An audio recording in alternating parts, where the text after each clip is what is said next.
I'm sorry. What's the number one thing you want to bring to the Carolina Panthers? Oh man, I feel like I'm gonna add to the culture. I feel like outside of my talents and abilities on the football field. I think I'm a guy that who's gonna win over a locker room. I'm gonna bring good energy, always be positive. Just somebody that that players will play for, and somebody that would also play for them. So, man, I'm super excited to come to Charlotte, man. Did you have any inkling they were going to pick you? I see you wearing purple, so it kind of clashes with that color.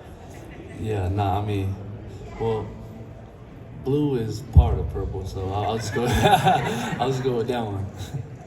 But did you know? I mean, did you have any idea that they would take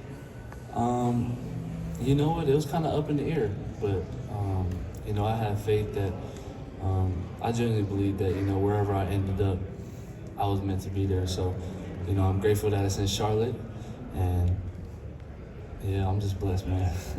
Can we talk about the fit? What was how did you decide you were going to do the purple, rock the purple? So, first of all, I knew I was going to Carolina, so I had to do something that had blue in it. Look at you.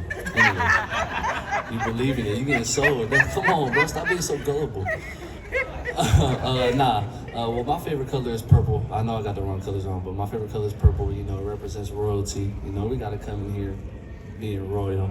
Got the turtleneck, and I got the presidential rollie just to be classy. Got the gold chain.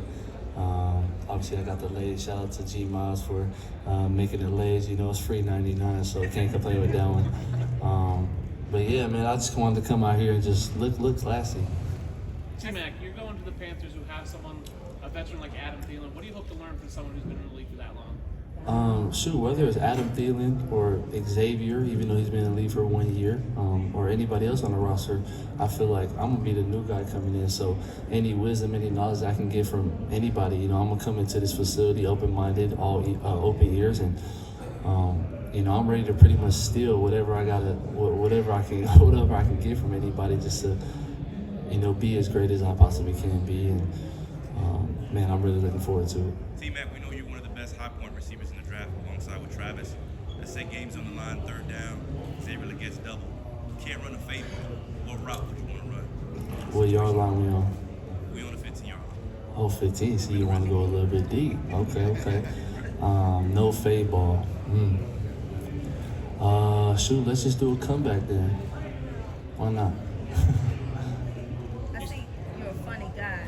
Xavier's a funny guy. You think you two will be the funniest two in the locker room? I definitely believe so. I think of myself as a funny guy, but you know what? I'm going to give him the crown. He's comedy. But I think it's going to be good vibes in there for sure. You have this kind of funny side and this upbeat side. Are you able to keep that when the games, you're maybe down and the game's getting tough and things are down? Can you lift your team up with this kind of energy and passion? Yeah, for sure. And I think that's a big reason why I've been so successful. I'm the same person you're getting right now is the same person I'm going to be 2 minutes in the fourth quarter. So, I try to stay cool, calm, and collected. I feel like with me, I try not to make the moment too high or too low, too big for me. So, I think I'll definitely bring that positivity, that optimism to the team, and just great energy, man. I'm looking forward to feeding off of other people and other people feeding off of me. All right, last question. T-Mac, looking back, was there a moment when you knew you were going to make it to the NFL? Man.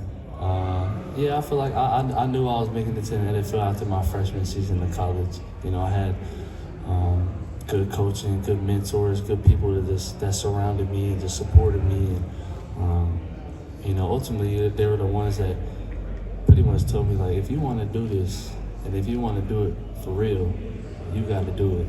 And they saw the vision in me, and they saw that I had the capabilities of doing what I'm fortunate enough to be here doing. But God never makes a mistake, man. And that's all I gotta say is just God is great, man. I wouldn't be here without him. Thank you, guys. Thank you.